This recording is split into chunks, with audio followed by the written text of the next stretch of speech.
Hi, everybody. Hope you're doing marvelously well. I'm sitting here with the rather wonderful Mr. Matt Lange, with an E. Lange with an E. How are you, my friend? I'm excellent. Good to see you. I thought it was worth saying, as trite as it might be, because I did find another Matt Lange who I didn't recognize, and I was like, huh? That's not Matt Lange. Make sure you put the E on the name. My favorite is when I'll get written like, what was it like to be married to Shania Twain? And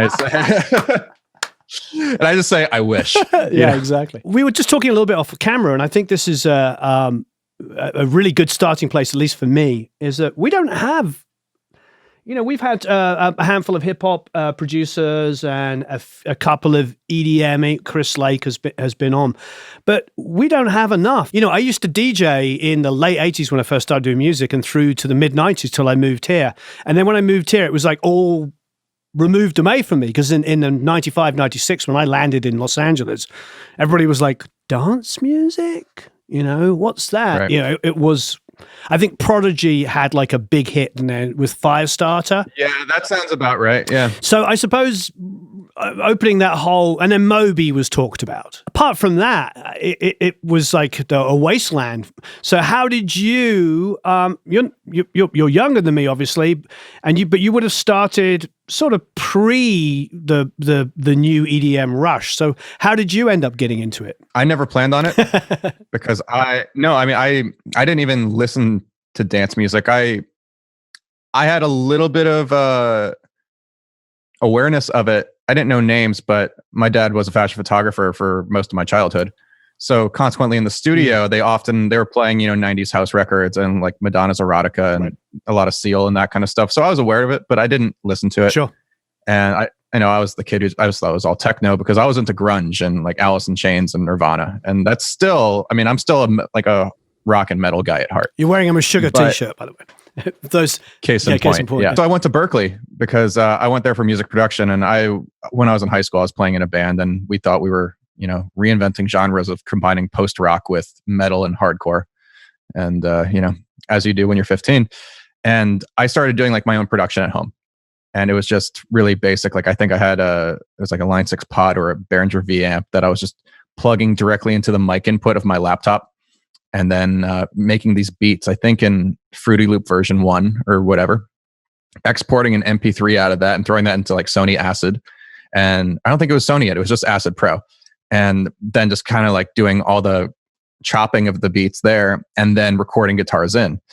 And that was kind of my introduction to what production was. And I guess that was electronic production, but I wasn't thinking dance music or electronic production. I was just thinking, this is how I'm going to do what I'm going to do. And that took me to Berklee, and I went through the music production, or I guess it was called music synthesis at the time, which was a lot of music for picture as well as sound design. Amazing. And it's all digital. So, and the really important thing to me was there's a big focus on composition. Whereas Amazing, yeah. I learned the music production engineering program there, you're always recording other people. And I think probably my ego's always just been too big that I don't want to record other people. I want to do me. So I went through that, and I got hired right out of school, basically to work for BT. That's a pretty great way to come straight out of school. How did that happen? Mutual relationships at Berklee. He was looking for a new studio assistant, and we had the same mentor. Oh, so wow! Who was the mentor? Dr. Richard Billinger. Great. So did BT go through Berklee as well? He went through it in the 90s. Oh, yeah. I didn't know that. I don't think he graduated. I think he was only in for 2 semesters or something. Well, there was a little bit of a joke in Los Angeles. You probably know this, with a lot of the most successful session players in town. They all went to Berklee, but none of them graduated. I know. I did. But what's funny is actually my closest friends here who are all relatively successful within the music industry.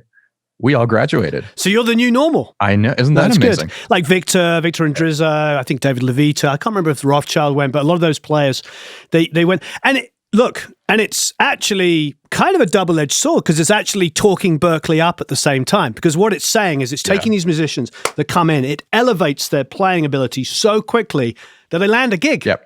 Because all of them said that. They're all like, we're 2 years in or a year and a half in, and then somebody poaches me because they think I'm an amazing player.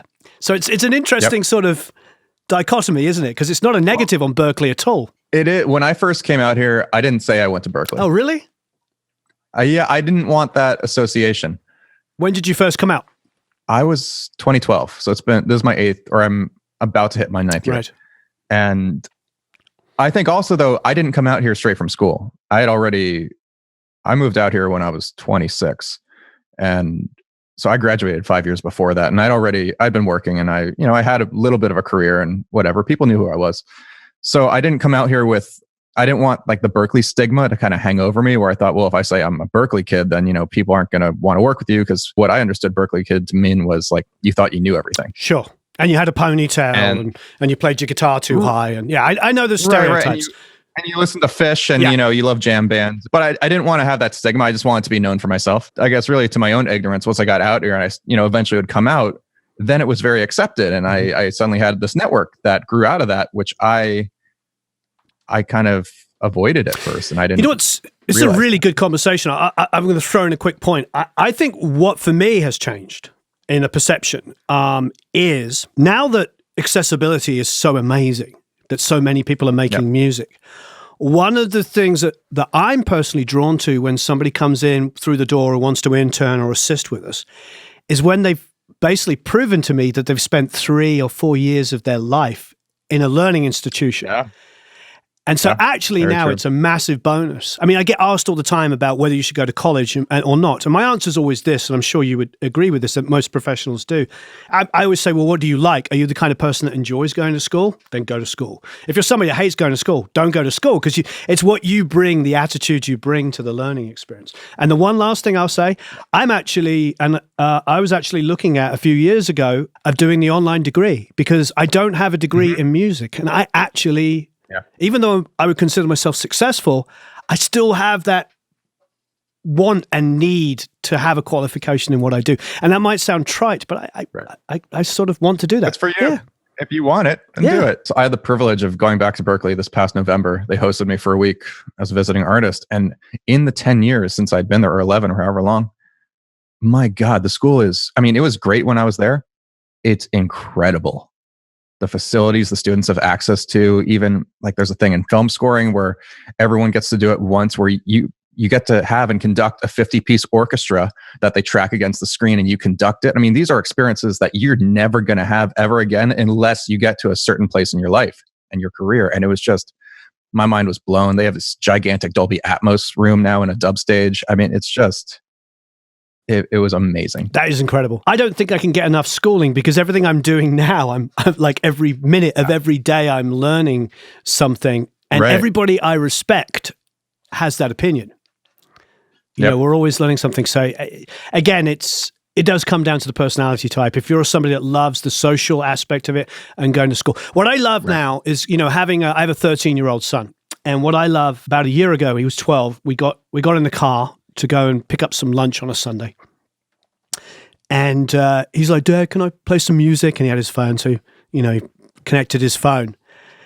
And he plays Night Fly by Donald Fagen. And I'm getting like teary-eyed. I've never told him about Steely Dan or anything. And I just love the access of music now, and how we're always worried about the bombarding with trivial pop music. Everybody's always complaining about that. You know what, kids? They don't care anymore. They just go around that, and they just find stuff on their own. So he talking to me about what the album was about, and Donald Fagen, singing about the post-nuclear age, and in the 50s. And did you know, Dad, that was a DJ he was imitating? And I'm like, and I'm getting all like teary-eyed. But I think that plays into what you're saying. So now kids are going to Berklee, and they're coming in so much more sophisticated. The professor might be saying, if you listen to like Zigaboo and the Meters, and they're already like, I've been listening to Meters for 10 years. Well, it was really interesting too, just socially, because of course the tools excluding the tools you have at Berklee, but just the tools that are available to everybody these days are, vastly different than they were 15 years ago when I was there. So consequently, what I noticed, and this was a little disheartening, and this is not relevant to everybody, but you had a lot of people all doing exactly the same thing, because they're using the same samples, they're using the same presets, and they're all making the same genre, because that's what's cool right now. And there were some people who were actually doing really cool forward-thinking music. But by and large, in the department that I was sitting at, it was mostly very samey. And I was in a sound design class, or a sampling class, I think it was. And when I just threw the idea out of, here, why don't, it was a sound sign thing, like, why don't you loop something so you can,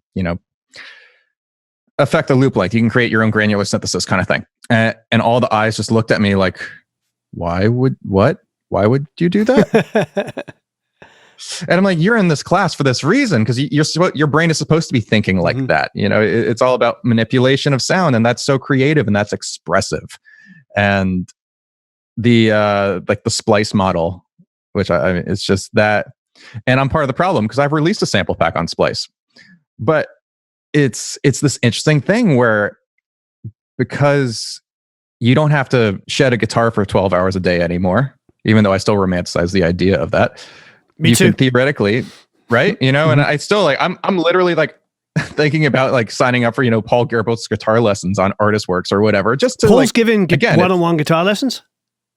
They're not, it's not exactly one-on-one. It's like a membership kind of thing. You do get some one-on-one time, but it's inexpensive. It's like $150 for 6 months or something. It's sure.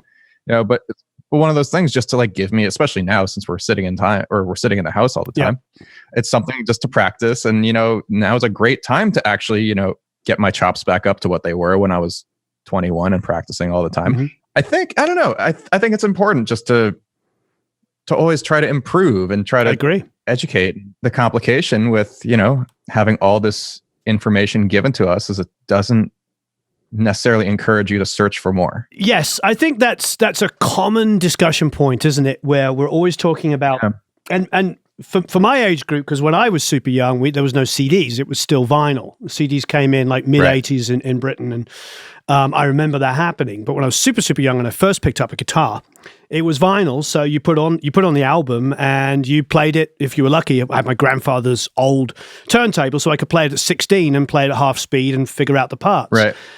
And what was so beautiful about that was I slowed it down to make it easier to work on, but also I could never quite get it right.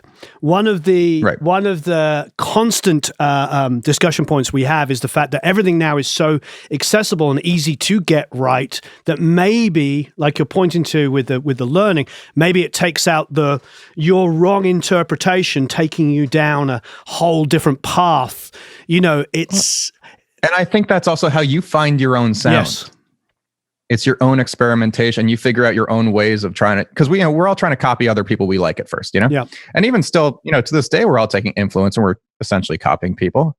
But if you don't know how they're doing it, you have to use your ears and you have to figure out how you think they're doing it. And it never is how they're doing it. So in the process, you create your way of doing things. And that's so important. It's a sonic identity. Yeah. Tell us a bit more about your journey. So you have this mutual mentor, because BT had gone to Berklee, not graduated, but had gone to Berklee, a few years beforehand. I got hired pretty much straight out of school, and I had never made dance music ever before that. And in the year that I worked for him, I worked on his album and then a couple other like score things. Suddenly, when I left the job, I had, all these basically contacts within the dance music world. And one of my best friends, he was signed to Above and Beyond's label just for fun. When I move out of DC, I go back to my parents' house to like regroup. And I just made a dance track for fun. Cause I'm like, I've been doing this for a year. I know how to do this. Why not? Seems easy enough. And I just sent it to Anjuna Beats, and first thing I read, they put on their radio show. And then they started asking for records. And it was probably a year after that until they actually signed anything I was doing. But it just seemed like low-hanging fruit, I guess. Things started getting signed more. I started suddenly getting, DJ gigs, which was an odd concept to me because, and I had a hard time with it for ages. Because, I came from singing and playing in a band, and everything can go wrong. You can break a string, you can run as the guitar player, you can cut your hand open and blood goes like, it's kind of like the fun rock and roll side. And now it's like, you mean I just hit play on a laptop and nothing goes wrong ever? It was the strain, and it took me years, like I think a good 7 years, including like 2 years of psychotherapy, before I even got to the point where I could actually enjoy DJing, because I always felt it was like an imposter syndrome kind of thing. So it was a really weird thing, because I also resented the idea of a DJ because I didn't think they were actually musicians. Right. I think if this makes you feel better, I can tell you my personal experiences. I can tell you, like, Brian Colstrom was a good friend of mine. He unfortunately died a few years ago. He engineered Dirt, Alice in Chains, probably a record that you grew up loving. And that album sold, I don't know, I'll pick a number, it's like 6 million copies or something crazy like that. And it's songs like Rooster are some of the greatest songs ever recorded. Amazing vocal. Down in the Hole for me. Oh, yeah. Still amazing. The lyrics on Down in the Hole are so, Jerry Cantrell, he's such a good songwriter. Yeah, and Lane Staley's voice was just, he told me that even after the album, I think it debuted at number one or it got to number one, whatever, it did incredibly well. Even after all of that success, he still felt like an imposter. And he sweat blood on that record and was like working like through the night some days to get the sounds that he heard in his head. And then I remember when the Fray had their number one album on the second album, I remember when people asked me what I did for a living, I still felt uncomfortable saying that I recorded music. I think I relate to you on two levels, because I think that whatever we do, if we start getting successful, we feel like fakes. And it's really hard not to. I think that, and then I also relate obviously with the thing where as a guitar player and you're shredding that how can this be making music? And that's going to be a tough one for a lot of people to get over and a lot of people to see past. But then, my favorite bands, probably like yours, are all over the place. Some of them are incredibly accomplished musicians and some of them aren't, but they're incredible songwriters or stylists. So it's easy to start looking at it like that. You know what I mean? I personally find I'd rather listen to mediocre artists, like moderately talented. They write okay songs. So there you are, you're DJing, you're feeling like a complete and utter fraud, but you're making money. Yeah. More than I had before. Not enough, but making some. And so then I came out to LA for the first time for a show. I'd been to California before, but I'd never been to LA. And in one weekend, I just fell in love with the city. And it was just like, this is where my life's going to be. And that was 2011. So wait, hold on a second. So BT was back in Boston? He was in Washington, D.C. Oh, in D.C. Oh, okay, right. He was on the East Coast. Okay, I see. I basically started coming out here every month after that. The managers who had become my managers for 5 years, they were based out here. And then I just started coming out to network. And then I got offered a publishing deal from Warner. And I just took the money and I moved. And it was as simple as that. And then in true Hollywood fashion, within a month, Warner let go of my A&R. And then I was just like stuck in a contract and swimming in the sea of nothingness again. True Hollywood learning lesson.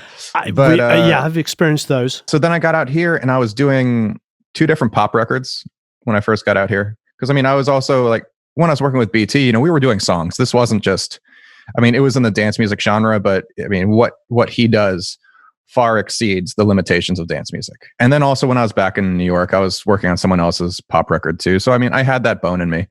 And so I was doing 2 different people's records and not really doing much of my own work. Like a couple songs here and there per year, but I was really spending all my time working on other people. Both of those records didn't end up getting received the way any of us hoped they would. And I got to this point, I'm like, screw this. I don't want to work for other people anymore. I'm just going to go back to doing me. And the minute I did, within a year, everything changed. It was just another one of those lessons, like, stop listening to people. Just do what makes you happy and things tend to work out. And eventually that, led to a shift in my career where I didn't want to do as much dance music. And I wanted to get more back to my roots, which were, more alternative rock and heavier and experimental. And so I started releasing a lot more on my own record label and kind of going down that wormhole. And eventually went through a moment where it was right before I turned 30.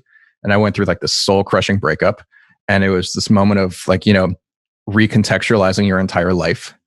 And it was a catalyst because right after that, then I fired literally every person I had working for me, from manager to lawyer to agent, like everyone just gone, and started totally fresh again. Now I'm in a place the happiest I've ever been in my career, where the team is smaller, but everyone's name is Matt, which is really, really important. So now I'm at a point where I'm just doing anything I want. This whole pandemic's been really interesting because I have the ultimate freedom right now, because I don't have anyone talking to me as far as like, we want this from you. There aren't any shows for a year. And I kind of was looking at 2020 as probably like the last year I really wanted to tour professionally as a DJ. Just because when I was 25, it was awesome. In my mid 30s, it feels a lot more like work. Well, tell that to David Guetta, because I think he's in his early 50s now. So I don't think he had any success till he was in his 40s. What did he? Yes, but I don't think he ever made his own records either. Oh, yeah. That's a whole other discussion. Yeah. You know, that's a different discussion. Yeah. Like I'm a composer. I'm a songwriter first and foremost. You know, the DJing side of it was kind of this ancillary event that I never planned on. I just kind of went with it. But I mean, I want to write. I want to create. I want to pick up a guitar, and that's where my heart lies. I'm writing more now than I've written. I mean, I've written nearly an album, like written and released nearly an album in the past 8 weeks. I mean, it's kind of this great thing in a way, because I'm just writing only what I want, and I'm excited about it.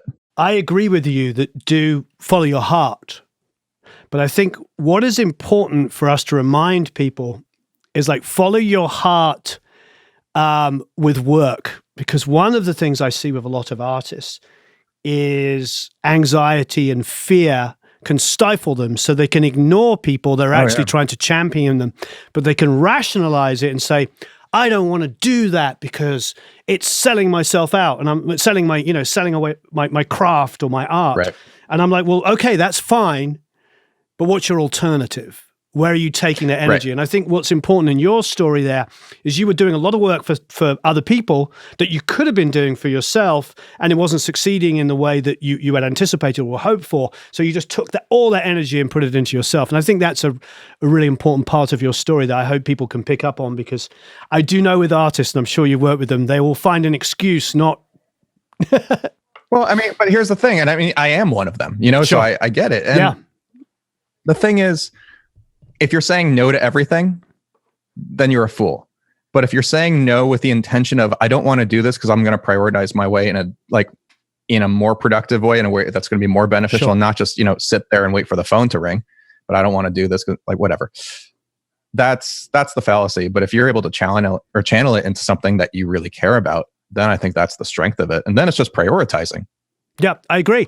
And I agree entirely. I feel for artists, and you hit a really good point there for a second that was really well put, is like, we have to remember as producers and songwriters and anything on the other side of the glass, we have to remember what it's like to be an artist. Yeah, it's always put me in a really interesting position, which has been great, because when I do work with artists from time to time, it's always very intimate, which is nice. And I like it. I don't really like being in a big studio with a lot of people. I'd much rather work one-on-one with somebody, because it's just easier just to, get to the bones of what you're trying to say. So you've done some film and TV stuff, because you really touched on for a second there. Friends of mine that are, doing film and TV stuff are saying obviously a lot of stuff is on hold at the moment for film and TV. That's not to say it's not going to come back with a vengeance. Right. Well, it's going, because streaming. Yeah. Netflix added 16 million people last month. I mean, there's not going to be a shortage of streaming content. But that's directly affected you because things are on hold, new productions. Yeah, it has. Certainly, like, there's less, because over the last 6 months, I've done a ton of demo work on various features and TV shows and stuff like that. But I've also worked in movie trailers for the past 6 or 7 years at this point. So that was like a big part of my income, was licensing sound design and like little musical cues and like that to the movie trailers themselves. And that is, that's frozen as far as I know. And then the agencies are holding on to their money right now because they don't know. So it's when you're the artist or the composer, you're always the last person to get paid for anything. And it's an interesting time right now. So again, that's why I've taken this time just to work only on me, because otherwise you just sit there. And I find if I sit and I have nothing to do and nothing to work for, that's when I get depressed. Yeah, I hear you. So I find if I give myself a purpose to exist, it's a much deeper philosophical issue. Your purpose to exist shouldn't be other people. It has to be internal. It can't be external. But in creating my own project that I've just become completely obsessed with, and it's not been great for me in certain ways, because I'm up till 6 a.m. a lot of the time and then only sleeping 4 hours. And then every 2 weeks I'll have a day where I just crash. And then I think, oh no, I'm getting the thing, I'm getting sick. And it's like, no, idiot, you just didn't sleep. Yeah, I find by giving myself purpose, I've been oddly, and I almost feel guilty, really happy through all of this. It's a really it's an interesting dichotomy. I agree. We've never been busier, and we're blessed. I think that I'm just trying to do as much as I can to help others, because not everybody is fortunate like us that we love what we do. Some people, right? I wouldn't say they do their jobs begrudgingly, but they may not be doing their life's passion, like musicians and people that work in the arts. We're blessed to be able to do.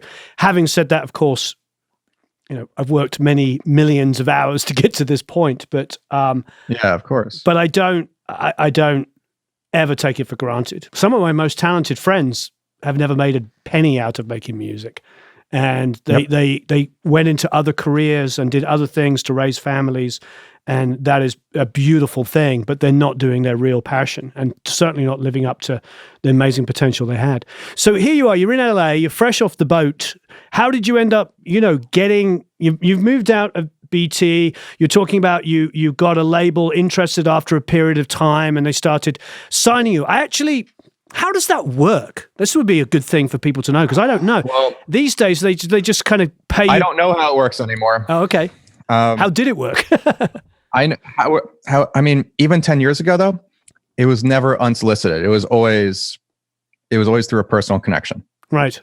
So, and I still think that's a lot of how the world works now. But there was never like a cold email that I just emailed a record label and said, release my music. Right. That never resulted in anything. But the two record labels that I both worked with at first, and Juno Beats for one, that was because Andrew Bayer was back then and still is a really close friend of mine, and he worked very closely directly with Above and Beyond. Also, after I quit working for Brian, before I even released a record with them, they had the same kind of I guess actually like converter setup that Brian had, where there's all these old Apogee DA16s and 8016s. And the Above and Beyond guys, they had some issue where they couldn't figure out how to get it all hooked up right or something like that.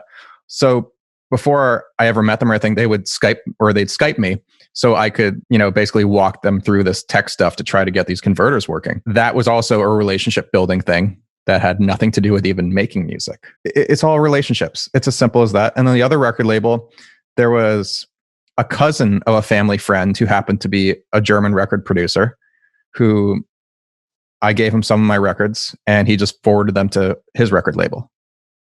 And it was as simple as that. And then eventually, after the music does have to actually be good, though. That's the one. Yeah, that's the of course. Thing. Well, I mean, that's arguable. But then eventually, once you have things out, other people are interested. It's like if you want to date the hot cheerleader, you got to date her friend first or whatever. It's like it's that stupid metaphor. Sure. But people aren't going to look at you until you're already socially proven. The other analogy I like that's similar to that is the prom date. You've got to be careful, because if you're running around asking every cute girl in town, in your college or your school, to the prom, the one that you really want is not going to get to. You have to be judicious about how you court people. You've always got to be seen to be, I don't really need you, but maybe I'm sort of interested. That gets you the girl or the guy that you want, not the please, please, please. Yeah. Right. The desperation. No. Yeah. But I mean, and it's the same thing. I mean, it's so true whether it's, interpersonal relationships or business. And the same thing, I mean, with record labels, it was just as simple as once I started releasing music, then a few others got interested, but I didn't release on a ton of labels. I mean, I did remixes for others because that was just, a gig for hire, basically. But as far as, I really only had two main homes that I was putting records out over the last over 10 years. And then I had my own label, which I actually started before I even moved out to LA. But it was just so I could release things when I wanted to. And also release the more avant-garde work that I was doing. Because like the first album I ever did, that's basically like IDM. And I did that in 2008, I want to say. And I needed a home for it because I didn't want to do a record label with it. Like no one was going to sign it anyway. It was when I re-released it on my own label, it was, 4 years after it was done. No one cared. So I created my own label just to have it. And then from time to time, if I had a record that the labels weren't responding to, which what I noticed was as my interests in where dance music was progressed, the kind of records I wanted to make, the record labels I was working with wouldn't release. But because of the way branding works and everything like that, the record labels that I thought would be more appropriate to release this kind of music with, they wouldn't touch me because I had the association and then the stigma in their minds. And dance music, it's very culty and it's very chin strokey and whatever, very elitist. So because of my previous history of record labels I'd released with, like the cool underground techno record labels, for instance, wouldn't go near me.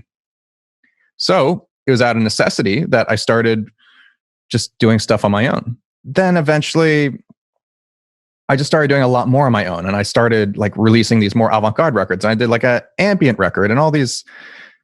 It was like this freedom of being able to do whatever I wanted. And then I started noticing, and this was a big turning point, the records I released independently did just as well or better than the records I did with record labels. Except now I got to keep the money. So you kept a larger percentage of the money, yeah. I get to keep all of it as opposed to, 20% of it. Yep. And then it just posed this question in my head of what do I need a record label for if I can do everything myself? I can, like the way I'm doing these records I'm putting out right now, I'm literally finishing the record. Like I'm sending the masters to my manager at 3:00 in the morning, Monday night. And it comes out that Thursday night at midnight, like 3 days later. And I'm doing it every week. And I've never had a turnaround like that. And it's amazing because meanwhile, I have an album, that's going to be coming. It was supposed to come out in August and who knows now. But some of those records are 2 years old. It's almost going backwards though, in a good way, because you think of those the LA stories, talking of like the culture out here of musicians.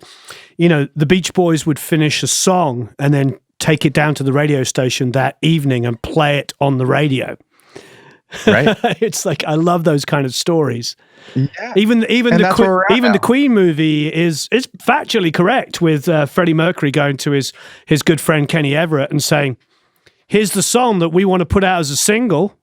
And they play it on the radio, and suddenly it's the single because people respond to it. I love that sort of idea of immediacy. I think it's fantastic. I think it's so important because also, coming from a performer standpoint, when you've got to go and you've got to perform songs for the first time that you finished 2 years ago, that's brutal. You don't ever want to hear those ever again, let alone, say, God forbid I had a hit track 20 years ago that, I need to play every show from now on.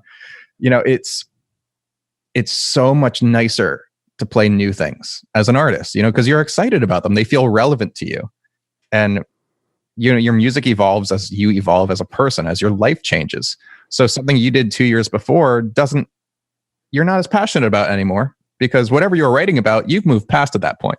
Looking at your resume and thinking, obviously BT at the time was a big deal to work with him because he was pretty on fire. Yeah. He was one of the first Americans, along with Moby, to get recognized internationally for doing, I want to say dance music. I hate the word EDM because it's just such a... Yeah, I do too. Yeah. It sounds like an old record company guy's way of saying everything that they isn't... Well, there's I look at EDM as a genre of dance music. Right. But to them, it's all the dance music thrown together. For some, yeah. Yeah, that's the unfortunate thing. But anyway, and when I think of that, it's... And then obviously, you put out your first solo record officially through deadmau5's label. So... Yeah. So I think a part of it, and where I'm probably going with this question, is like being associated with these kind of artists of such a high stature is obviously, for want of a better word, strategically really smart. It's, Yeah. It's certainly beneficial. The thing I found that you have to be particularly careful of is when you're working with labels that are, for all artist branded labels, there's a glass ceiling. Like you can never... The king of that castle is always going to be, in Mousetrap's case, deadmau5, of course, as it should be. It's his label. Same thing with any artist like that. And I never want to be defined as like a different version of them. And that happens a lot where it's great for some artists where, this is their brand, this is their family, and then they take that artist's fan base and it becomes theirs. I was never like that because I never sounded very much like any of the other artists I worked with. I would have shows where I'd have people come up to me and ask me, why aren't you playing this artist's music? And my answer is like, you bought a ticket to see me, not them. Like, why does this not make sense to you? And then I quickly learned that, oh no, it's not about me at all. Like, what I represent is their connection to the bigger artist. They might like me, but they like me because of the bigger artist. So therefore, I mean, don't get me wrong, the artist is doing, they're doing some benefit for me, but I'm fueling their fire too. Which makes sense, because it's like, if I go out, I remember vividly this, going to record stores as a young kid after first discovering jazz and looking for the Blue Note label, because I knew it was going to be jazz. I'm not going to find Meshuggah on Blue Note. It's just the way it is. And then, but vice versa. If I wanted certain genres of metal or whatever, I'd know what labels to look for. Same thing with punk, or everything. So, I do understand that sort of reality. I've got to ask you something, a really pointed question here. One thing, I've been working with a lot and doing some mentoring sessions and stuff with a lot of young, dance music, DJ, up and coming, programmers, all the different words that we use to describe this. And, because we've been talking about mixing, we've been talking about recording organic instruments. Some of them aren't that familiar or they're learning about it. And something that keeps coming up, and I've been talking to a lot, is the sort of legitimate business model of being a ghost writer and producer. And I sensed something early on in our conversation. I want to know what you feel about that, because it's getting, and I'm not going to talk about who they're ghostwriting for, but there's some of the biggest people in the business. And these guys are legitimately writing and recording the music that's being released by other people. And it's a business model. I've been that person before. Yeah. Right. It seems to be a culture. I think for them, obviously, it's a badge of honor. Right. But financially, obviously, they're getting a fraction of the income that it. What's your feeling on this? Yeah. Is it part of a rite of passage? Exactly. I was going to say, is it part of a rite of passage for many people? I don't think. Well, I think it is. I think it's important to. You learn a lot from doing it, but I mean, ghostwriting's been happening forever in every medium. So, painting to writing to whatever. I'm not opposed to it when it's known, I suppose.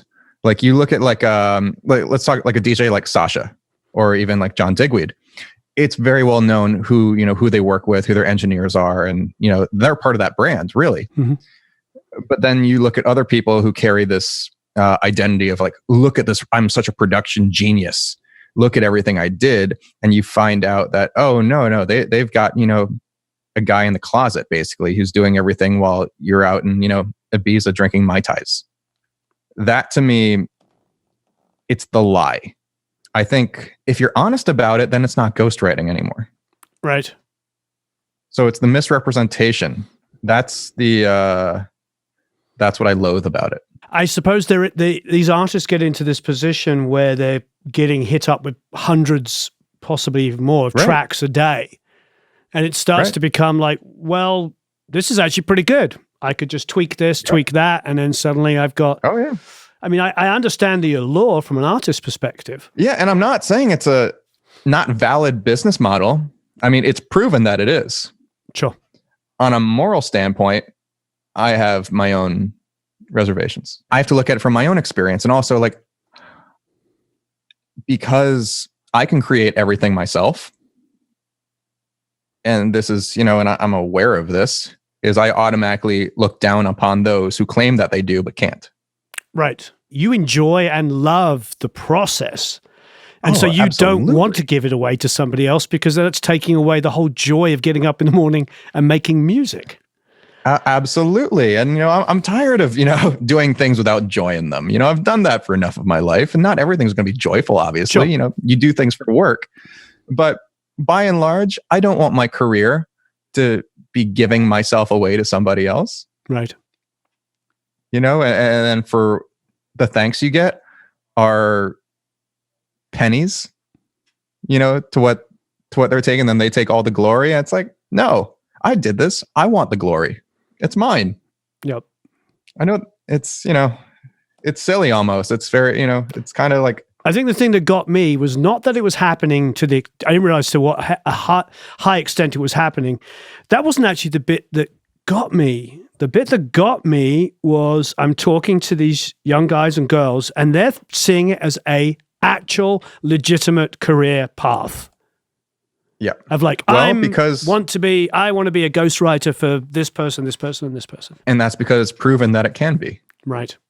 And there's this one guy in Aruba who does like, so many of the big EDM guys tracks, and he makes a lot of money for each track.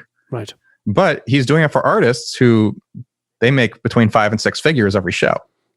Right. So for them to say, okay, we're going to give you 10 grand to do this track, that's a fraction of one show for them. It costs them nothing. But, this track that they spent, say, 10 grand on, that could easily make them, $500,000. Right. So talk about a return on investment right there. Man, I wish I could spend 10 grand on something and get 500 grand back. But I suppose you've got to get into that position, don't you? That's the catch. That's the catch. You need to be in that position where people will pay to come and see you. Then you can sort of take it from there. I remember trying to remember the TV show, but it had Miles Copeland in it, and Miles was talking about, here's the pie. This is Sting's pie, and this is your piece, but it's Sting's pie. Because Miles is Stewart's brother. I think at that time was his manager. Maybe still is. I'm a little out of the loop. He had that record label called IRS. That was it. But I remember him talking about it. Yeah, it's kind of it's a catch-22, isn't it? But yes, I was just intrigued what your take was on it, because I didn't realize up until relatively recently how rife it was in the industry. Just what a big deal it was. It's a symbiotic relationship. Right. Simple as that. So if you're both getting something out of it, right.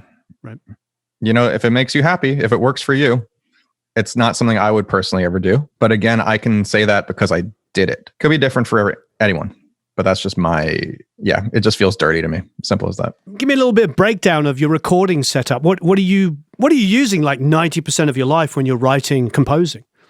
So I've been in Pro Tools pretty much forever. So I do everything, which was actually pretty rare in like the electronic world. There were maybe, I could think of not even a full handful of people who did everything in Pro Tools. So it worked out well because that's how I got involved with Avid, was because I was an outlier. But so everything's Pro Tools. My main interface is a HD Omni. I also have a Matrix underneath it that is basically a giant paperweight right now because I haven't networked it. But I do most things. Everything gets recorded out of the box. I do very little inside the box as far as the actual sources of sounds. So I've got a couple Neve 1073s that I use for pretty much everything. There's a modular synth right over there. There are a bunch of keyboards, and I use a lot of guitar in my work too. So that is, I track most of that with an Aphex these days, though. Just I love it. I really, that thing, it's one of my most used pieces of gear because I've run not just guitars. I mean, I'll run synths through it. I'll pipe stuff out of Pro Tools because you can basically program, this crazy modular patch, like it were like a Kima system or something like that, but it's just for guitar. So like some of the most disgusting bass sounds I've ever made has been, say, the modular synth going through, like a JCM 800 or something like that. And that definitely, that's a crucial part of my sound is, really treating things like I'm still a guitarist, I guess. And that's why there are like 30 guitar pedals on the floor in front of me, which is all stuff I just run everything through. Like my favorite drum sounds. How are you getting in and out? Are you using like a reamp? How are you getting the signal down to the level of and then getting it back up from your Pro Tools? Yeah, I mean, I do have a reamp box. I don't use it half the time. I just turn the level down in Pro Tools. Say like drop at 12 dB. But sometimes it sounds really nice when you crunch the converters or you just crunch a pedal.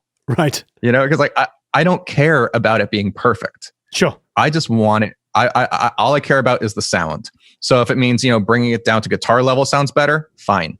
But if it means sending a line level signal through there and the way that hits that fuzz pedal because the signal is so hot, that does something totally different too.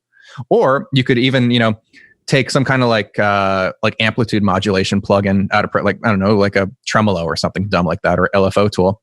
And then you put that on the signal that's going out to the pedals or going to an amp or whatever. And then the volume change is going to affect the way, the distortion hits. So it's always, like there are no rules for me. Great. I just like whatever sounds good is good. And even if it's like the most theoretically wrong sound, I don't care. If it's cool, it's cool. So, I mean, yeah, so I love outboard stuff. That's really like, because I like touching things. I get very little inspiration from sitting in front of a computer. And that to me is the technical side. That's the cleanup side. And like there's a lot of creativity. I mean, a lot of my stuff is very hyper edited. So it's not to say I don't do a lot in the computer. I spend so much time in the computer that's probably why I want to be away from it when I can. A week ago, I had the most fun. I made like this little loop on what's like an eventide time factor, the delay pedal. But there's a looper mode in it, and just for fun, instead of running it through the computer, I think I just ran it out to the rectifier, and this is something I don't really do anymore because why do things the hard way when you can just go direct and life is easy. But then you put it through a real tube amp, and it's just, oh, that's why. And then you have all this fun because now you get creative with the way you're miking it. And I just, I had headphones on, I'm taking this 57, and then even, getting gestural movements, because since I'm recording it, I could just start moving the mic back and forth and getting, these weird phasey panning things, and I could double track it and then have this crazy wide stereo field. And you can't do that in the box. Music is gestural. It's expressive. And I really believe, like, at least for what I want to create, I have to have it be as organic. Even if it's synthetically organic, or it's something synthetic that I'm turning organic, it can't be just sterile unless it's like a sine wave. Like I need something to have a life and emotion. I want it to breathe, and I want it to be complex. I think that's why, like, I never even really liked synthesizers, at least traditionally, because it was like, there's a sawtooth wave. Well, that's boring. Like I want to hear, but again, like I didn't grow up listening to dance music. I don't have that thing in me. So my background was, rock and metal and I guess classical music too, because I sung in a boy choir for 7 years. So it was always organic textures, which are very complex harmonically. And so the sound I've always had in my head are these, organic and harmonically rich sounds. And so even now, if I do something that is synthetic, I mean, like I have a Moog and I love the Moog. The Moog's incredible. You know what the Moog sounds better through? A guitar amp. I don't know why, but to me, like I need to have like some kind of, filter and, amplitude envelope on it to give it some kind of, decay, some kind of attack. And then I want to put that through something. I want to, whether even it's just sometimes you just crunch it through a Neve and then you slam your converters so the converters clip, like whatever. I want something that's going to take, like I look at that stuff as building blocks. I guess that's the best way to put it. Sometimes it's fine on its own, but it's always flat. And I want things to just have a life, and I want them to be complex. And I completely relate to that. It's the same as, engineering a guitar part, or drum part. You can have mics permanently set up on a drum kit, and I do, and it makes moving quickly. But when I'm making a record and I have a budget, there's nothing better than sitting there and trying out different drums and different heads and different tunings and different mics and different everything. So it's the same philosophy. What, it is, and that's what gives you your identity. Mm-hmm. That's why, because it's your process, and it kind of goes back to the thing, we were talking about samples earlier. If everyone's using the same sample, no one knows it's you. Like, how could they? You sound like everybody else. Once you kind of have your own system worked out, your own routine, your own methodology, when people hear a record of mine, they know it's mine. There is no question about that. And I love that. I mean, I pride myself on that.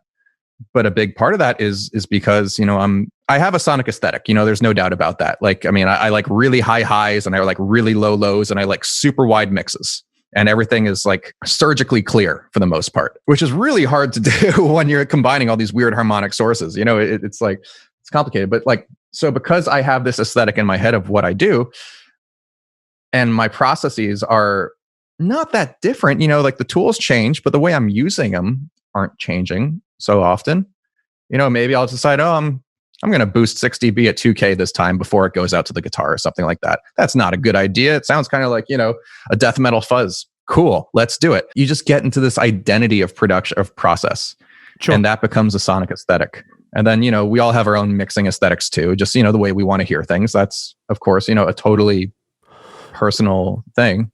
So speaking of like width and depth and things like that, are you staying entirely in the box on your mix? Are you using summing? I suppose, what are your converters as well? No, on the mix itself, once it's being mixed, it's all in the box. But the mix and the creative process to me are still pretty hand in hand, because say I need an effect for something, or, I'm in the mix, or, you know what? All right, I've got a DSP 4000 here, and, for whatever reason, maybe it's because the converters on that are really, really garbage. I still love the black hole in that more than I love the plugin. And I use the plugin a ton. The plugin is great, but there's something magic about, and I have Steve Vai's old Eventide DSP 4000, bizarrely, and I got it from a dentist's office in Hartford, Connecticut 10 years ago. How he got it, I don't know. But it has like the Steve Vai sticker on it, and the back of it was modded to take guitar inputs. Like, it's just, this is random. But but for whatever reason, something about this box from 1995 just sounds perfect for some things. So in that case, I'll run stuff out. But the mix itself, that's all in the box. Right. It's just everything going into the box is usually not. What is your interface? What converters do you have? So it's Avid. It's the Omni mostly, the Omni, and then the Matrix. And for recording, it sounds like obviously you have an SM7. You've talked about a 57. Yeah, there's I got a few 57s. It depends what I'm doing, really. My vocal mic is a TLM 103, and then I've got a stereo pair of 184s that I use mostly. I bought them originally I have a piano, a Yamaha upright out in a different room, so I bought those originally to do that. But I use those on guitars a lot these days too. There's a shotgun mic that's around here somewhere. Various like contact mics. I'll use whatever. It doesn't matter to me. It's just whatever sounds good. But I would say 9 times out of 10, anything that's vocal is the 103, and anything that's instrumental are the 184s for the most part. Interesting. Was there a process behind that? Was it something you were used to? Was it accidental? Just a sort of choosing, I suppose. I mean, they're great mics. I just wondered how you got there. So the 103, I bought that 10 years ago. And it's because I couldn't afford a U87. Right. It was the affordable Neumann. It was $1,300 as opposed to $3,000. And it was amazing because like that at the time I was doing everything through an Avalon 737. And it was just like the best sounding vocal to me. And I later found out that I was doing, it was funny. I was doing this, her artist is Tanya Zagar. She's a Canadian artist, and we were doing her album, and we tracked it in a few different places. And one of them was a studio in Toronto that, it was a nice studio with an API, was it like a 1648? And then like the Burl converters, we used, a Neumann U47 and some other, like, it was all nice stuff. And then we finished other things up just in my old apartment in North Hollywood. And we were using the 103 through the 737. Those vocals sounded 100 times better to me. And they were clearer, they were crisper, they had less of a noise floor. It's not a tube mic, so it's a little bit quieter, but still, It just sounded better. And then I later learned Imogen Heap, who she had one of my favorite vocal, recording tones ever. Yeah, she was a 103 through a 737. I learned that after the fact. It's like, no wonder. So that's just an aesthetic I have. What's interesting is like I used to have a pair of 737s in an old studio. When I moved studios, they stayed in the studio. But I remember one of the things about them you either loved or hated was the same thing. And that is that they actually are very, very clean. When you think of tube, they're not what I would, no. Tube gear to most people means crunch, distortion, saturation, additional harmonics, warmth, low end, mid, whatever you want to call it. There's so many weight, transformers, blah, blah, blah, all of that stuff. That's not a 737. 737 is like the hi-fi version, at least to me, of that. But they're great for bass because you can crunch them really hard they've got that high input switch or high gain switch. So, they're great to crunch. What I ended up using them on more than anything else, and it was because of Dave Jordan telling me this, is because I had a pair, I put them on my guitar bus and use a gentle amount of compression, and the EQ was beautiful. I could shape electric guitars so well with them. I love I loved EQ on it. Like I would always track with, I think it was like, I'd have like a 3 dB shelf boost at like 15K or something like that. And it sounded, still to this day, now I track through the 1073 usually.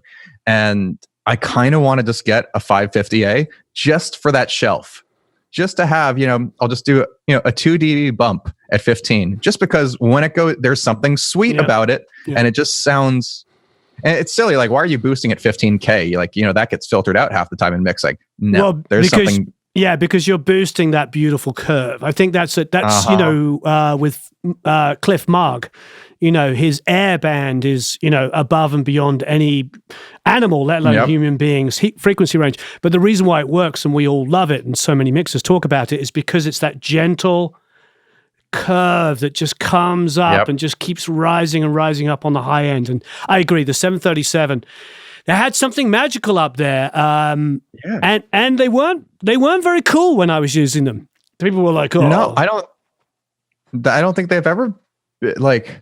I bought mine because I got it from Charlie Cooper of Telephone Tel Aviv about 6 months before he died, and so one of my favorite albums ever is their record "Map of What's Effortless," and they use this on Map, so.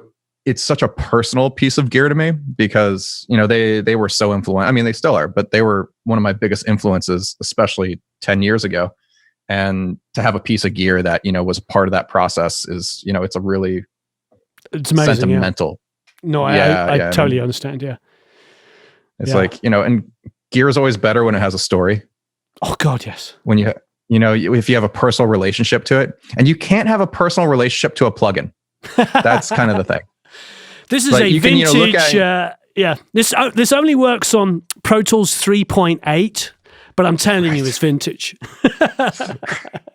And those are the ones like, I'd love to use Hyperprism again. That's long gone. I can't do that. So, it's funny. Like, look, I got excited that Line 6, and this is going to maybe I'll get trolled for this, but I got excited because Line 6 have reissued Amp Farm.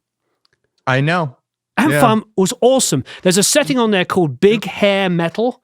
I think it's with what's the purple amp? And it is just the most over-the-top, heavy distortion that just works. That if you just want to add some energy on your chorus and just get... It doesn't have to be very... I don't remember. But it doesn't have to be very loud. It's just tuck it up underneath. Yeah. And so when they reissued it, I was like, Totally. It's funny. I just emailed them a week ago asking about DL4s because like the old green delay pedal, which they still like the band Minus the Bear used it for all their looping stuff for years and years and years. And I remember, the DL4 when I was first like they've been around for 20 something years. And that was an expensive pedal to me when I was a kid because they were $299 then, Sure. They make the same pedal. It's still $299. Oh, wow. it's amazing. And it's crazy because, the amount of like weird, like the pedal market's incredible now. You have all these boutique handmade things, which are great because you can have personal relationships with the people making the stuff. And, it seems so like earnest, which is nice. And, and it's amazing what you can, because the modular synth rabbit hole, that was an expensive rabbit hole. And then I ran out of space in the synth and I'm looking around the studio. It's like, I don't have wall space anymore. And like, the floor is open, pedals. That's the way to go. And then it was me. It's like, you mean it's $100 for this? That's it? I'm going to buy 5 of them, it's just, and then again, it was a whole new thing of like creativity and fun and make like just getting wacky, weird tools that you can tweak knobs on and just record it while you're doing it. And then once you're in the box, you have all these like cool textures and weird sounds to cut up and manipulate. And it's all stuff you don't get without, having a physical interaction with them. It's like, that's what I get excited about. Yep, that sounds amazing. Monitoring. What speakers are you using? What headphones? Are you mainly on speakers, mainly on headphones? Bit of both? I only use headphones just to check things.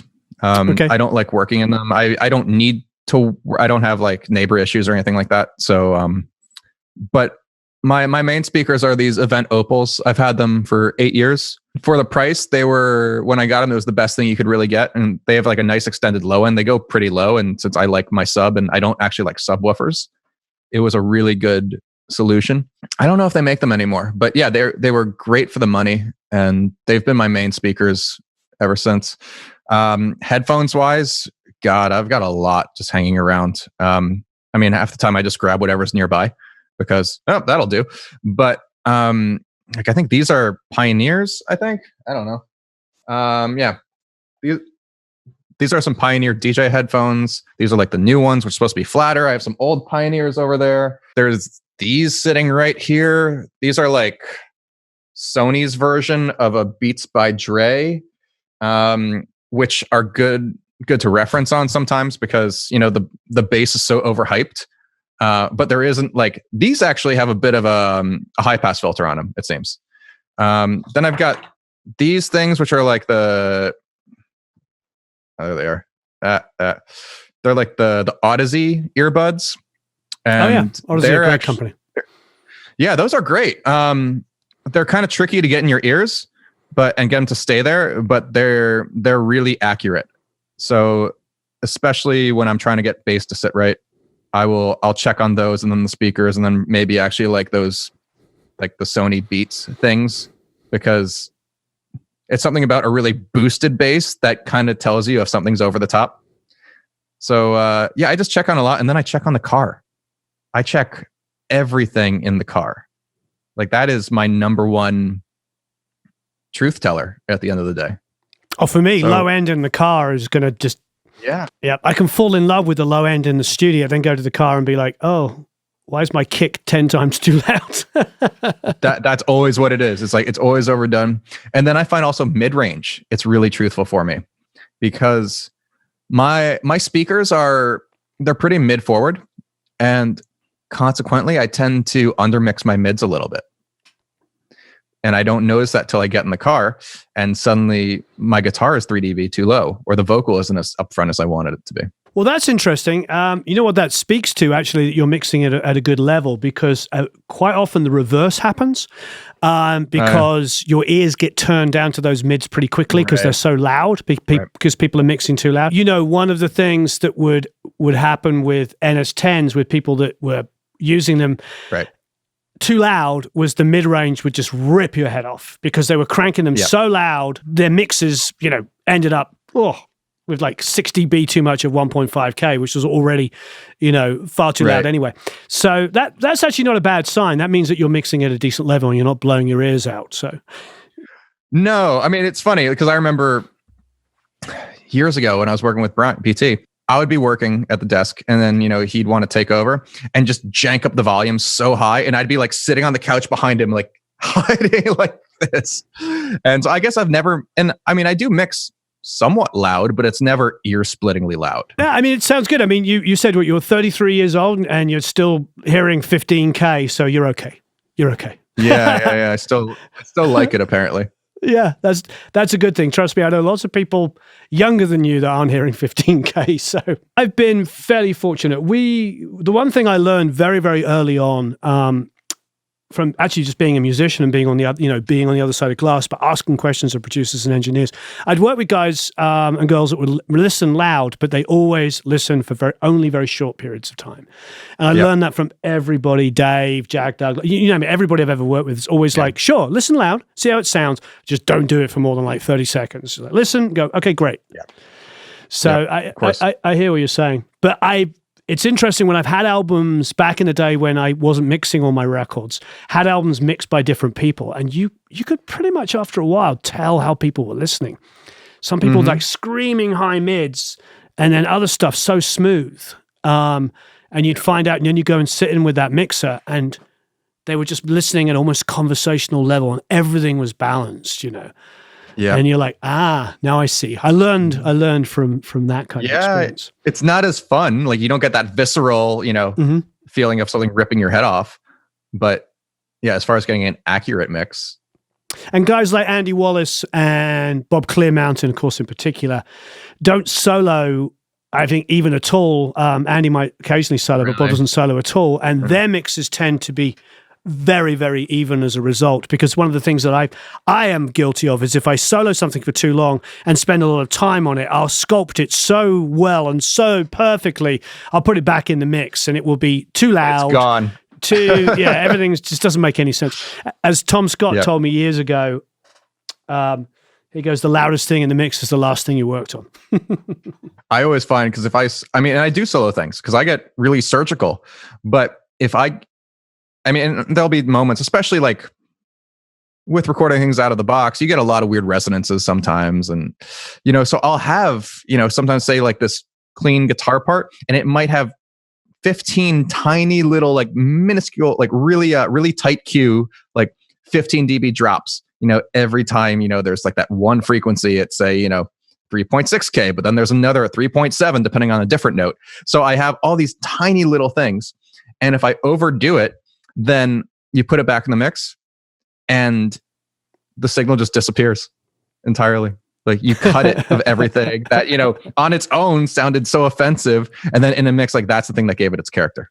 Yeah, I did a sort of mix prep video the other day, and I watched a couple of mix prep videos, and this one person was saying, before you start mixing, get rid of all the bad resonances, solo everything and listen to the resonances.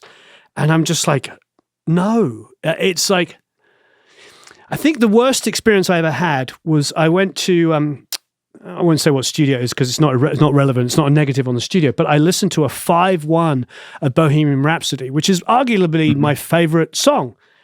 And I didn't enjoy it. I thought I was going to cry my eyes out, 5/1, hearing my favorite song.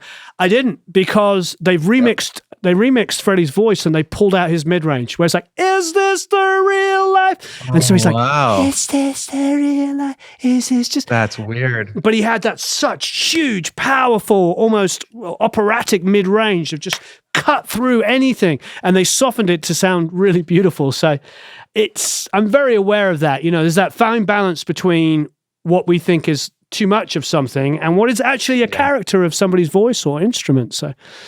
Yeah, I relate to what you're saying there. Yeah. So hardware, software, synths. I see you're sitting next to, what's that you've got to your left-hand side? This, there's just a Native Instruments 61 key. Yeah, it's just my regular MIDI controller. Behind me, there's an Access Virus TI, and then there's a Juno 106. Nice. There's also this little Pioneer mono synth. Oh wow! What's it called? AS1. But it's basically it's a monophonic Prophet, basically. It's like a little pro. It's a single voice Pro 1, basically. Like Dave Smith made it. But it's branded Pioneer. And then behind me, if I duck, well, there's a Fender Rhodes, a Mark 1, and then there's a Moog. Yep, and then there's a Moog Sub 37. There's a rack of 10 guitars back there. There's this whole bucket of weird shit, which is it's all like things to various cello bows, an erhu, chains, like, I don't know, random. There's behind the Rosa, there's like a whole thing of like toys and tambourines and like random noisemakers. And then there's another room where there's like some drums, and then there's the piano in a different room and a cello and whatever else. So this is in your home? Yeah. So I live in a 3-bedroom house, and the house is all music. It's like a little musical fortress. It's great. Like there's no room for somebody else here, even if there wanted to be someone. But I've been here for 4 years, by myself. And so it's just kind of like, it's amazing. You can fill places out quicker than you ever realize. And no matter how big the space is, you end up filling it in some way. And it's just, I got really into more and more instruments as I lived here. Like I've always been a player. I've always been an instrumentalist. But then, for instance, like a close friend of mine, Anthony Baldino, he said, you know what, there's this guy who makes cellos, and, he makes them out in East LA, half an hour away from here. And, he manufactures them for other companies. So you get them at, the manufacturer cost. So I'm like, well, yeah, cello's usually $3,000 or something like that. I went in there and I had him play 3 different ones, and I picked the middle tier one. It was $450. Whoa! And yep. And wow. Right. So that's how I bought a cello. And then because I don't know anything about playing cello, I mean, I'm a guitarist, but so I went on Amazon and I got these fret markers that are stickers that just puts, sticker guitar frets on the cello neck. And then I would just record my cello takes. And then I had to learn, some kind of bowing technique, because that's a whole different, it's like, rubbing your stomach and patting your head at the same time, especially if you're trying to do vibrato. It's really difficult if you're not used to that. And then what I would do, I'd record the cello in, and then I would auto-tune the cello parts in the graphic mode in auto-tune just to fix all the intonation problems, but do it gently. I didn't want it to sound hard. I'd leave all the transitions, but just, the notes that they'd land on, I'd auto-tune those. And then I'd have these cello parts or these like string parts that sounded better to me than any sample library ever, because they were real. And it was my imperfect playing with its squeaks and with, the weird harmonics that came out, and like, I'd be miking it. I'm miking a cello like I'd mic a guitar or an acoustic guitar, where I'm like, yeah, I mean, that's supposed to be where the 12th fret is on the cello. That'll work, and you stick the 184 in front of it, and you get all like the sound of the bow, which is not the way strings are traditionally recorded. The mics are a bit backed off, and they more of a room sound. Same way when I do a piano, I take all the panels off, and then I stick the mics, like I always record the felt on for the most part, and I stick the mics about that far off the felt, and it becomes so percussive. And then you get all the attacks of the hammers hitting the felt. And then on top of it, because I have the mics, so close to the thing, I don't have to worry about phase issues at all. So, and there's no room sound. So then I can just take those two mics, pan them hard left and right. And it's the widest, most intimate sounding piano ever, because it's literally like sticking your head right in the soundboard. And then you just boost the high end, take like, I'll use the Slate VMS, like the API 550, and that is great. And like, again, I love the high end on that. So you could, and that EQ sounds so good. You could boost 12 dB at 15K and it just sounds better. So then suddenly all the little hammers and the clicks are suddenly so right up front, and you get this like percussive, really intimate piano sound that, I got into it because I was thinking like artists like Oliver Arnolds and Nils Fromm, and like, I love their intimate piano sound. And I was trying to figure out how would I do that? How would I replicate that sound? Again, I didn't know what they're using. This all goes back to like, I don't know how someone does it, so I'm going to try to figure out how I do it in my way. And that's how I came out with how I like to record an acoustic piano. And I just only mic basically my hand positions. So it's only like where the hammer's going to hit, that's where the mics go. That's smart. Makes perfect sense. And what mics? I'm using the 184s. Neumann's. Oh, you have a pair of Camo 184s. Yeah, they're great. I bought those when I got the piano because I needed a stereo pair of mics. And, if you're going to, it's like, I just bought a piano. I'm not going to use some, cheap mics on this. I want to get something good. So consequently, that's when I bought a lunchbox. And then I got these two 1073s in there, because I want to have a really good recording chain for a good instrument. And now this is the stuff I use every day when I'm tracking. It's always the 1073s, and then the 184s, unless I'm doing a vocal, and then that's, the 103. But even like what I love about the 1073s, and these are the heritage ones, so they're technically like the Spanish clones, is you take a synth and you just blast the channel, and if it's a stereo signal like the Virus or something, so you just totally clip the preamp, and then it's the widest, most like gigantic sounding synth or pad ever, because it was a wide sound before, and now that you're clipping it, it's just blowing out the sides even further. And again, it's just, I get so excited about that kind of stuff. That's fantastic. Give me an idea of, and I know nothing is typical, so please ignore this oversimplification, but how do you, if you're starting to write a song, what is your process? Do you just kind of like open up a session, get it? Are you starting with beats? Are you starting with melody? Are you building stuff in the box, then coming out and messing it up after you got the initial idea? It's so traditional. The way a song 9 times out of 10 starts with me, I'm either playing guitar or I'm sitting at the piano. And then I come up with like, I need to record that. Simple as that. And then, they're like, certainly when I was doing like the club records and stuff like that, a lot of those started as a beat. But when I'm writing music that I'm actually, not thinking about performing, music is only going to be heard. It's only going to be listened to for the foreseeable future. No one's going to go see it performed live. So that changes the way you write music, because you no longer are thinking about performing it. You're thinking purely about the listening experience of it. So when I'm writing in that kind of mode, I'm just thinking about what do I want to hear? What is going to make me feel something? And so for me, it's always the piano or a guitar, or sometimes or one of the synths, and then running the synths through what I just got into this thing. I got this delay pedal called Old Blood Noise Endeavor's Minim, which is like a pitch shifting reverse delay and reverb, and just playing the Rhodes through that, then going into an earthquake or avalanche run, where the Rhodes was getting spliced up and put kind of like into these octave crystals, and then that's going through a different delay and reverb. And my Rhodes, which I love the sound of a Rhodes, but now it's this ethereal pad that retains qualities of the Rhodes, like the tinniness and the belliness and all that and the brownness, but it's become something else entirely. And that's always where I've gotten so much inspiration, is when something traditional gets transformed into something that's familiar but otherworldly. Well, Matt, thank you ever so much. My pleasure. Thank you for having me. I love doing these because I learn a lot. A big takeaway for me is, and actually is quite gratifying and I've really enjoyed, is the fact that you are thinking in an analog way in digital. Does that make sense? It's almost like and I get it. You're trying to create uniqueness.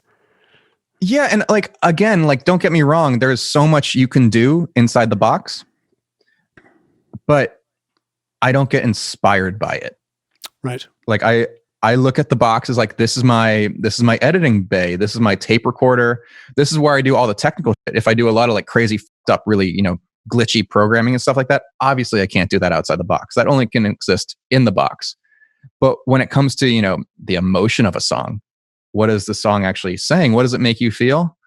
The box, I don't think ever really helps you with that, aside, from technical things like mixing and all that. But, the actual writing, that to me, there's nothing as moving as the way your finger bends a string, or, your inflections on the piano, the way the timing isn't perfect. Your left hand is slightly off from your right and you get this flamming of notes, the stuff like that. That's where the heart and soul of it is for me. And that's why the computer, at the end of the day, I'm indebted to the computer. I can't do what I do without the computer. There is no doubt about that. And Pro Tools and all the plugins and everything like that, they are such a necessary part of my workflow. But where I get the most joy, and at the end of the day, this is joyful thing. We're creating, this is a joyful experience, how lucky are we that this is what we get to do for a living? Our lives are dedicated. That's incredible. So I find, it's I pick up that Les Paul and I just, play a D sus2 and I'm just happy. It's just one of those things of, you just, that visceral feeling. It's, when you hear a song, this happens to me anytime I listen to Tool's The Patient off Lateralis' track. And I just remember there was this moment when I was really into this record. I was in high school. And it's still my favorite album of all time is Lateralis. When the song climaxes, Adam Jones is playing this kind of, I think it is in 5. 1, 2, 4, 5, 1, 2, 3. Yeah, it isn't. It's in 5. This 5/4 riff that in the climax, when the crash is coming and everything, he takes that same lick and he moves it up an octave, and it just kind of mellows out the mid range because there's only one guitar in the band, so it's just a high octave guitar, the bass, and the drums, and Maynard's voice, and I'd get this visceral sensation within my chest. It was like the air was just kicked out of me. And I just remember sitting on the subway in New York, going to school. And when that album, it would basically time right as I was getting off the train as to when that moment would hit. And that's the sensation I've always been chasing ever since then, is I want that feeling of the wind was just taken out of you. Can't do that with a computer, but I can do that to myself when I play the right chord, when I hit that right note, when I feel the string press into my fingertip. I totally relate. The visceral. Yeah, that's it. I have a phrase for that, and you'll understand. I call it being a musical junkie. We're just literally, we're trying to recreate that feeling. It is it's chasing that high. Yeah. And that's the best high. No drug will ever feel that good. No, I agree. Thank you ever so much. That was wonderful. Yes, I really appreciate it. My pleasure. Everybody, leave some comments and questions below. Do you ever hovering around YouTube? Maybe I'll see if I can get you to answer any questions. I'll be around. All right. Thanks ever so much. I really appreciate it. Thanks, everyone. Have a marvelous time recording and mixing. We'll see you all again very soon.